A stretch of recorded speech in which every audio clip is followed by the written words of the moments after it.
গ্রহণযোগ্য নির্বাচনের মাধ্যমে এগিয়ে যাবে দেশ বললেন মির্জা ফখরুল। ঐক্য বিনষ্ট হলে বিফলে যাবে অভ্যুত্থান, শঙ্কা রাজনীতিবিদদের।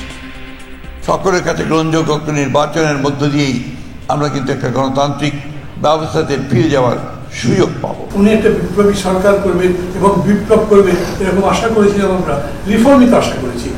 সেই রিফর্মটাও আবার উনি ঠিক মতো বুঝেন নেন। শিগগিরই দেশে ফেরার আশা তারেক রহমানের, বললেন সবাইকে সাথে নিয়ে দেশকে এগিয়ে নিতে চায় বিএনপি। দেশে আসলে আমি বিশ্বাস করি সকলের সাথে সামনাসামনি বসে আবার কথা বলতে পারবো, কিভাবে আমরা দেশকে পুনর্গঠন করব। প্রাথমিকের সঙ্গীতের শিক্ষক নিয়োগের সিদ্ধান্ত বাতিল না, বৃহত্তর কর্মসূচির হুঁশিয়ারি ইসলামী দলগুলোর। ধর্মীয় বিষয়ের পাশাপাশি নৈতিকতায় জোর দেওয়ার পক্ষে বিএনপি। মানুষকে যৌনতা শেখাবেন, ইউ হ্যাভ নো রাইট, আপনার কোনো অধিকার নেই। আগামী দিনে আমাদের সবচেয়ে প্রায়োরিটি বেসিস আমাদের কর্মসূচি হতে পারে। ধর্ম ও নৈতিকতা শিক্ষার জন্য প্রাথমিক পর্যায়ে নিয়োগের ব্যবস্থা করব ইনশাআল্লাহ। দেশকে গণতান্ত্রিক উত্তরণের পথে নিয়ে যাবে গ্রহণযোগ্য নির্বাচন, এমন মন্তব্য করে বিএনপি মহাসচিব মির্জা ফখরুল ইসলাম আলমগীর সব দলকে সংসদ ভোটে অংশ নেওয়ার আহ্বান জানিয়েছেন। আর স্থায়ী কমিটির সদস্য সালাউদ্দিন আহমদ মতপার্থক্য ভুলে সামনে এগিয়ে যেতে বলেছেন অতীতের ওপর ভিত্তি করে। একই অনুষ্ঠানে জামায়াতের সেক্রেটারি জেনারেল নতুন বাংলাদেশ বিনির্মাণে গুরুত্ব দিতে বলেছেন সংবাদপত্রের স্বাধীনতার ওপর। মুক্ত সংবাদ প্রবাহের কথা বলেছেন প্রধান উপদেষ্টার প্রেস সচিব এবং ট্রাইব্যুনালের চিফ প্রসিকিউটরও। রাজনীতির আলোচনার কেন্দ্রে এখন জাতীয় সংসদ নির্বাচন। প্রায় সব দলেই চলছে প্রার্থী বাছাই, ভোটে জিততে সুবিধা অসুবিধা বিশ্লেষণ। 2026 সালের ফেব্রুয়ারিতে অনুষ্ঠেয় নির্বাচন নিয়ে বিএনপি, জামাত, এনসিপি নানা ধরনের শর্ত বা বিতর্ক করলেও আওয়ামী লীগের বিরোধিতায় তারা এক। এ মর্ম অনুধাবন করেই ঐক্য ধরে রাখা এবং ভোটে অংশ নেওয়ার আহ্বান জানাচ্ছেন বিএনপির নেতারা। সকলের কাছে গ্রহণযোগ্য নির্বাচনের মধ্য দিয়েই আমরা কিন্তু একটা গণতান্ত্রিক ব্যবস্থাতে ফিরে যাওয়ার সুযোগ পাবো। সেই সুযোগ সৃষ্টির জন্য আমি আহ্বান রাখবো সকল রাজনৈতিক দলের কাছে যে আমাদের ছোটখাটো সমস্যা এগুলোকে দূরে রেখে গণতান্ত্রিক ব্যবস্থাকে আমরা ফিরিয়ে আনার জন্য এই দেশের গণতন্ত্র, স্বাধীনতা, সার্বভৌমত্বের প্রশ্নে সবাই আমরা ঐক্যবদ্ধ থাকবো এবং ঐক্যবদ্ধ থেকেই আমরা ফ্যাসিস্ট আওয়ামী লীগের প্রত্যাবর্তনের সমস্ত দরজা বন্ধ করব। আমাদের বিভেদের কারণে কোনো সময় কোনো ফাঁকে যদি ফ্যাসিবাদের প্রত্যাবর্তনের কোনো আশঙ্কা থাকে, এই জাতি আমাদেরকে ক্ষমা করবে না। রাজধানীর শিল্পকলা একাডেমি মিলনায়তনের এই আয়োজনে এসেছিলেন অন্যান্য দল ও সামাজিক সাংস্কৃতিক সংগঠনের নেতাকর্মীরা, যা 21তম প্রতিষ্ঠাবার্ষিকী উপলক্ষে আয়োজন করে দৈনিক নয়া দিগন্ত। বলা হয়, নতুন বাংলাদেশ বিনির্মাণে ভূমিকা রাখতে হবে গণমাধ্যমকে। পত্রিকার সততা এবং নৈতিকতার উপরে সংবাদপত্রে এবং অন্যান্য মিডিয়া, সেটা ইলেকট্রনিক হোক, প্রিন্ট হোক, সব জায়গাতেই কিন্তু আমরা এই নীতি নৈতিকতার একটা বিচ্যুতি আমরা দেখতে পাচ্ছি। প্রধান উপদেষ্টার প্রেস সচিব, ট্রাইব্যুনালের চিফ প্রসিকিউটর, ডাকসুর ভিপি সবার কণ্ঠেই ছিল বিগত সরকারের ভয়ের সংস্কৃতি থেকে বেরিয়ে আসার আহ্বান। ভয়ের সংস্কৃতি তৈরি করেছিল বাংলাদেশের আগের সরকার, সেগুলো কিন্তু ফুটিয়ে তুলতে পারেনি সঠিকভাবে। কিন্তু এখনো আজকের এই মুক্ত বাংলাদেশে এই জিনিসগুলোকে তুলে আনার বিশাল দায়িত্ব রয়েছে। 15 বছরের প্রতিদিনকার লিপি লিখে রাখা উচিত। তারা কি করেছিল? যে বাকশাল শেখ হাসিনার বাবা পারেননি, কিন্তু শেখ হাসিনা পেরেছিলেন। ফেসিবাদের বৈধতা দিয়েছিল সংবাদ মাধ্যমের কিছু সংবাদ মাধ্যম নামে কিছু হলুদ সাংবাদিকরা। অনুষ্ঠানে ধর্ম উপদেষ্টা জানান, একটি পক্ষ সাম্প্রদায়িকতা নষ্ট করতে তৎপর, সতর্ক থাকতে হবে তাদের ব্যাপারে। আমি বাইতুল মুকাররমে যাই ইবাদত করার জন্য, ঢাকেশ্বরী মন্দিরে যাই আমি রাষ্ট্রীয় দায়িত্ব পালনের জন্য। আমি ওখানে রাষ্ট্রীয় দায়িত্ব পালন করতে যাই তাদের অভয় দেওয়ার জন্য, তাদের নিরাপত্তার জন্য। কারণ সাম্প্রদায়িক সম্প্রীতি বিনষ্ট করে গলা পানিতে মাছ শিকার করার জন্য চক্র বাংলাদেশে সক্রিয় রয়েছে। বক্তারা বলেন, ফ্যাসিস্ট পতনে জেনজি নেটওয়ার্কের বিস্তৃতি ছিল কল্পনার বাইরে। গণমাধ্যমকে বুঝতে হবে সেই জেনারেশনের আকাঙ্ক্ষা। এই দায়িত্ব পালনে যদি তানভীর মৌসুম, যমুনা নিউজ, ঢাকা। সামনে নির্বাচনে আইন শৃঙ্খলা ও প্রশাসন নিয়ন্ত্রণ করা সরকার ও ইসির জন্য বড় চ্যালেঞ্জ। এখন পর্যন্ত সে চ্যালেঞ্জ দূর করার সম্ভাবনা তৈরি হয়নি বলে মন্তব্য করেছেন রাজনীতিবিদরা। রাজধানীতে এক গোল টেবিল আলোচনায় এসব কথা বলেন তারা। আলোচকদের মত, রাজনৈতিক মতপার্থক্য থাকতে পারে, কিন্তু ঐক্য বিনষ্ট হলে জুলাই আন্দোলন বিফলে যাবে। সনদ স্বাক্ষরে সে ঐক্যের নজির স্থাপন করা যায়নি। কারো কারো অভিযোগ, ভাগ বাটোয়ারার জন্য দলগুলো এখন বিভক্ত। রাজনৈতিক স্থিতিশীলতা ও নির্বাচন ভাবনা নিয়ে যুগান্তরের গোলটেবিল বৈঠক। নির্বাচন পূর্ব সময়ে তাই পারস্পরিক সৌহার্দ্যের আহ্বান জানিয়ে শুরু হয় আলোচনা। এখন যদি আমাদের মতো অনৈক্য হয়, হানাহানি হয়, বিদ্বেষ হয়, পরস্পর প্রতি আস্থার সংকট দেখা দেয়, তাহলে আমার মনে হয় যে ওই পরাজয় পেছন থেকে ঢুকবে, গিরিপথ দিয়ে ঢুকে যাবে। তবে সেই আহ্বান থাকলেও কখনো কখনো তা বিনষ্ট হয় বাক বিতণ্ডায়, পাল্টাপাল্টি আক্রমণে। বিভিন্নের সুপারিশে কেউ ডিসি হয় নাই, এসপি হয় নাই, ইউনো হয় নাই, কিন্তু হাসনাতদের সুপারিশে ডিসি হয়েছে, ইউনো হয়েছে। তুমি একটু পরে বলো না, যদি দেখাইতে পারে যে কোনো জায়গায় সুপারিশ করেছি, কাউকে এসপি নিয়োগ দেওয়ার জন্য, ডিসি নিয়োগ দেওয়ার জন্য, ওসি নিয়োগ দেওয়ার জন্য, এসআই নিয়োগ দেওয়ার জন্য, এই জায়গায় রাজনীতি থেকে ইস্তফা দিব। মাঠের রাজনীতিতেও বাধা বিপত্তির অভিযোগ করেন কেউ কেউ। তাতে ভোটের পরিবেশ নষ্ট হওয়ার আশঙ্কা তৈরি হচ্ছে। প্রশ্ন উঠছে প্রশাসনের ভূমিকা নিয়েও। নির্বাচন কমিশন তার অবস্থানকে কিছু কিছু ক্ষেত্রে প্রশ্নবিদ্ধ করছেন। আপনাদের কিছু বক্তব্য আমাদের কাছে জাতির কাছে উপস্থাপিত হচ্ছে, সেটা একটি দলের পক্ষ হয়ে মনে হয় কেউ কেউ কথা বলছেন। সবাই নির্বাচন করছে, কিন্তু নির্বাচন হয় মুক্ত করার ক্ষেত্রে যে আমাদের কার্যকর ভূমিকা, সেটা কিন্তু আমরা পালন করছি না। এখন মধ্যরাতের নির্বাচন নয়, এখন কেন্দ্র দখলের হুমকি দেওয়া হচ্ছে। আলোচনায় কেউ কেউ দলগুলোর বিভক্তির কারণে নির্বাচনের পরিবেশ বিনষ্টের শঙ্কা প্রকাশ করেন। আজকে আপনারা বিভক্ত, শুধু ভাগে কে বেশি কম এটার জন্য। মানে আমার কথাটা শুনতে হয়তো খারাপ লাগবে, এই যে ভাগের রাজনীতির জায়গাটা এসে, কিন্তু আমি নিশ্চিত ইলেকশন শেষ হলেও এই সংকট সমাধান হবে না। সেখানে যাই নাম দেন, অর্ডার নাম দেন, অন্য নাম দেন, এটা বেসিক্যালি এটা প্রেসিডেন্সিয়াল অর্ডিন্যান্স। পরবর্তী পার্লামেন্ট সেটা রাটিফাই, পার্লামেন্ট না আসা পর্যন্ত কার্যকর, পার্লামেন্টে আসলেই রাজনীতি করতে যাবে। ডক্টর ইউনূস কোনো বিবেচনায় র্যাডিক্যাল, কোনো বিবেচনায় রেভলিউশনারি, উনি একটা বিপ্লবী সরকার করবেন এবং বিপ্লব করবেন এরকম আশা করেছিলাম আমরা, রিফর্মই তো আশা করেছি। সেই রিফর্মটাও আবার উনি ঠিক মতো বুঝে নেন। যেহেতু সরকারকে একটা নির্বাচনকালীন প্রায় তত্ত্বাবধায়ক সরকারের চরিত্র বৈশিষ্ট্য নিয়ে কাজ করতে হবে, সেই জায়গা থেকে সরকারের নিরপেক্ষতাকে নিশ্চিত করা দরকার। কারো কারো মতে নির্বাচন ঘনিয়ে আসলে পরস্পর বিরোধী বক্তব্য আসা গণতান্ত্রিক, তবে তা অসহিষ্ণু পর্যায়ে যাওয়া বিপত্তি। কথা বলেন তরুণ প্রজন্মের ভাবনা নিয়েও। মতভিন্নতা ছিল, সেটি সমাধান করার ক্ষেত্রে জাতীয় ঐক্যমত্য কমিশন যথেষ্ট চেষ্টা করেছে। অভিজ্ঞ দল হিসাবে বিএনপি, জামাত সহ সবাই চেষ্টা করেছে। এটা যেমন সত্য, এখানে যে একটি ব্যর্থতা আছে সেটা সমানভাবে সত্য। সংস্কার প্রসঙ্গে বিএনপি নেতারা বলেন, শুরু থেকেই বিচার ও সংস্কারের পক্ষে তারা, কিন্তু তড়িঘড়ি করলে সংকট কমবে না, বরং বাড়বে। মূল উদ্দেশ্য ছিল আমরা ন্যূনতম যে এজেন্ডা, সেই ন্যূনতম এজেন্ডাতে আমরা একমত হয়ে আমাদের দেশকে সামনে দিকে এগিয়ে নিয়ে যাব। দুঃখের বিষয় হলো আমরা কিন্তু সেই ন্যূনতম এজেন্ডা একমত হতে পারিনি। যদি একমত হতাম তাহলে তো এনসিপি নিশ্চয়ই সেটা। এই সংকটগুলোকে মোকাবেলা করার জন্য, সমাধান করার জন্য এটা জাতীয় সংসদের নির্বাচনের কোনো বিকল্প নেই। জনগণ যাতে করে স্বাধীনভাবে তাদের ইচ্ছামতো ভোট দিয়ে তাদের প্রতিনিধি নির্বাচন করতে পারে। রাষ্ট্রের স্থিতিশীলতার স্বার্থে রাজনৈতিক কর্মকাণ্ডেও সহিষ্ণুতার আহ্বান জানান বক্তারা। রাসেল আহমেদ, যমুনা নিউজ, ঢাকা। জনগণের ভোটে ক্ষমতায় গেলে শিক্ষাক্ষেত্রে সর্বোচ্চ বরাদ্দ দেবে বিএনপি, এমনটা জানিয়েছেন দলটির ভারপ্রাপ্ত চেয়ারম্যান তারেক রহমান। এছাড়া বিএনপির 31 দফা বাস্তবায়ন সহ সমসাময়িক বিষয়ে খুব দ্রুতই সবার সাথে মুখোমুখি কথা বলার প্রত্যাশাও ব্যক্ত করেন তিনি। কিশোরগঞ্জের পাকুন্দিয়ায় মেধাবৃত্তির পুরস্কার বিতরণী অনুষ্ঠানে ভার্চুয়ালি যোগ দিয়ে এসব কথা বলেন তারেক রহমান।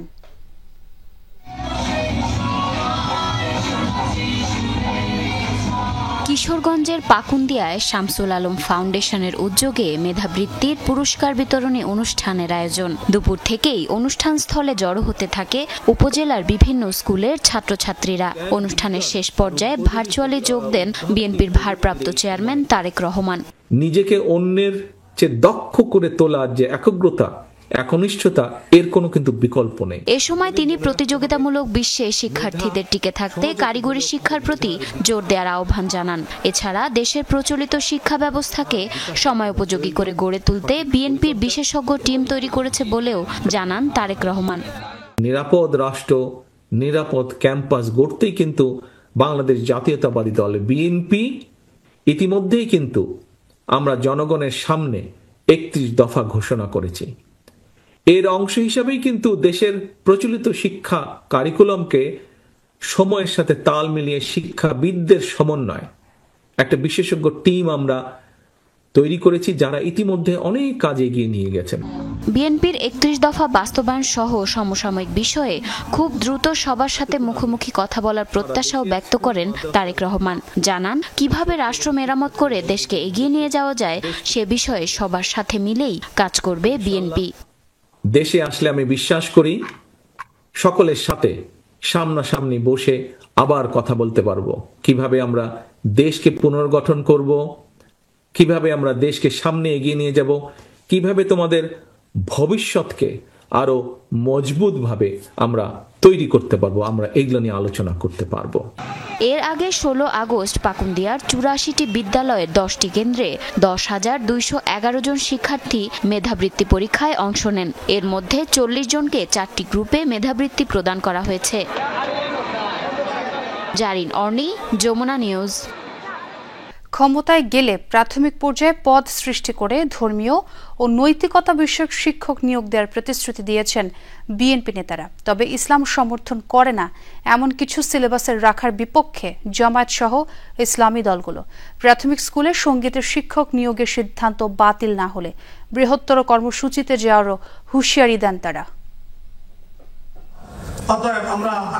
অন্তর্বর্তী সরকার দেশের প্রাথমিক বিদ্যালয়ে সঙ্গীতের শিক্ষক নিয়োগের সিদ্ধান্ত নিলে এর বিরোধিতা করে আন্দোলনের নামে ধর্মভিত্তিক কয়েকটি রাজনৈতিক দল তারা সঙ্গীতের পরিবর্তে ধর্মীয় শিক্ষক নিয়োগের দাবি জানায়।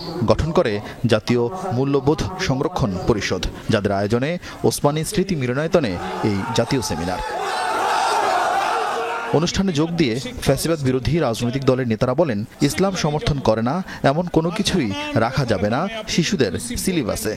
রেইনবো বলবেন, প্লুরালিজম বলবেন, ট্রান্সজেন্ডার বলবেন, এই সমস্ত শব্দের মারপ্যাচের আড়ালে মানুষকে যৌনতা শেখাবেন, সমকামিতা শেখাবেন, এই শিক্ষা দিয়ে ফাউন্ডেশনকে আপনি নষ্ট করবেন। ইউ হ্যাভ নো রাইট, আপনার কোনো অধিকার নেই। গান বাজনার শিক্ষা দিলে অপরাধ সমাজে বাড়তেই থাকবে। নাচ গানের শিক্ষকের সিদ্ধান্ত প্রত্যাহার করতে হবে, বাতিল করতে হবে। ইসলাম এবং মূল্যবোধ রক্ষা করার জন্য যা করতে হয় আমরা সেটাই করব, এবং সেটা আগামী দিনে আমাদের সবচেয়ে প্রায়োরিটি বেসিস আমাদের কর্মসূচি হতে পারে। যে শিক্ষা ব্যবস্থা আমার কালচারের সাথে ইনঅ্যাপ্রোপ্রিয়েট, আমার কালচারকে যদি ধারণ না করতে পারে, আমার সংস্কৃতিকে যদি ধারণ না করতে পারে, আমরা সেই শিক্ষা ব্যবস্থা বাংলাদেশে আমরা ইন্ট্রোডিউস করতে পারবো না। সঙ্গীত শিক্ষক নিয়োগের পক্ষে বা বিপক্ষে কোনো মতামত জানাননি অনুষ্ঠানে যোগ দেয়া বিএনপির স্থায়ী কমিটির সদস্য সালাউদ্দিন আহমদ। তবে আশ্বাস দিয়েছেন ধর্মীয় বিষয়ের পাশাপাশি নৈতিকতা বিষয়ক শিক্ষক নিয়োগের। জনগণ দায়িত্ব দেয়, তবে আমরা বাংলাদেশের শতকরা 90% মুসলমানের দেশে ধর্ম ও নৈতিকতা শিক্ষার জন্য প্রাথমিক পর্যায়ে পদ সৃজন করে সেখানে নিয়োগের ব্যবস্থা করব ইনশাআল্লাহ।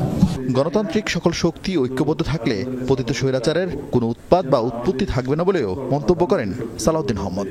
ঐক্য থাকে সেই প্রার্থনা আমরা করি। আরিফিন শাকিল, যমুনা নিউজ, ঢাকা। ঢাকা বিশ্ববিদ্যালয়ে বহিরাগত এবং হকারদের নিয়ে যারা মিছিল করেছে তাদের বিরুদ্ধে আগামী 24 ঘন্টার মধ্যে আইনানুগ ব্যবস্থা নেওয়ার দাবি জানিয়েছে ডাকসু নেতৃবৃন্দ। শনিবার রাতে ঢাকা বিশ্ববিদ্যালয়ের প্রক্টর অফিসের সামনে জড়ো হয়ে এই দাবি জানায় ডাকসুর সমাজসেবা বিষয়ক সম্পাদক এবি জুবায়ের হোসেন। তিনি বলেন, হকারদের নিয়ে যারা ক্যাম্পাসে মিছিল করেছে তাদের 6 মাসে নিষিদ্ধ করতে হবে। এ সময় তিনি আরো বলেন, ঢাবি ক্যাম্পাসে কোনো ধরনের হকার থাকতে পারবে না এবং অনুমতি ছাড়া কোনো দোকান বসতে পারবে না। ডাকসুর নেতৃবৃন্দরা বলেন, কোনো সিন্ডিকেটের জায়গা হবে না ঢাবি ক্যাম্পাসে। এসব দাবি নিয়ে প্রক্টর টিমের সঙ্গে বৈঠক করেন তারা। এ সময় প্রক্টর টিমের সদস্যরা জানান, ঢাকা বিশ্ববিদ্যালয়ে যেসব অবৈধ স্থাপনা রয়েছে তা সরিয়ে দেওয়ার কাজ চলছে। আমরা 24 ঘন্টা সময় দিয়েছি। 24 ঘন্টার মধ্যে যারা ক্যাম্পাসের পরিবেশকে ঠিক রাখতে চায় না, মাদকের সিন্ডিকেট গড়ার সম্ভাবনা আছে, দোকান থেকে কমিশন খাওয়ার সম্ভাবনা আছে, এই সমস্ত শিক্ষার্থীদেরকে যাতে করে বিশ্ববিদ্যালয়ের বিধি অনুযায়ী আইনের আওতায় নিয়ে আসা হয়, সেইটা আমরা দাবি জানিয়েছি। অবৈধ দোকানপাট যা আছে তা উচ্ছেদ করা, এটা আমাদের চলমান প্রক্রিয়া এবং এটা চলতে থাকবে। এক্ষেত্রে ডাকসুর প্রতিনিধি সহ ছেলে মেয়েদের অসংখ্য ছাত্রছাত্রী, 40,000 ছাত্রছাত্রী, তাদের নিরাপত্তার স্বার্থে আমরা যত রকমেরই যেগুলো রেজিস্টার্ড না বা অবৈধ, তার বিরুদ্ধে আমাদের অ্যাকশন চলবে। জুলাই সনদের আইনি ভিত্তি নিশ্চিত হওয়া পর্যন্ত এনসিপি লড়াই চালিয়ে যাবে, এমনটাই জানিয়েছেন দলটির সদস্য সচিব আক্তার হোসেন। বলেন, জুলাই সনদ বাস্তবায়ন নিশ্চিত হলেই সনদে স্বাক্ষর করবে এনসিপি। শনিবার সংসদ ভবনের এলডি হলে এনসিপির জাতীয় ঐকমত্য কমিশনের সাথে এনসিপির বৈঠক শেষে এমনটাই জানান তিনি। এ সময় আক্তার হোসেন বলেন, কোনো দলের চাপে কমিশন যদি কোনো সিদ্ধান্ত নেয় তাহলে বুঝতে হবে লন্ডন বৈঠকের ভিত্তিতে ক্ষমতা হস্তান্তর চাইছে সরকার।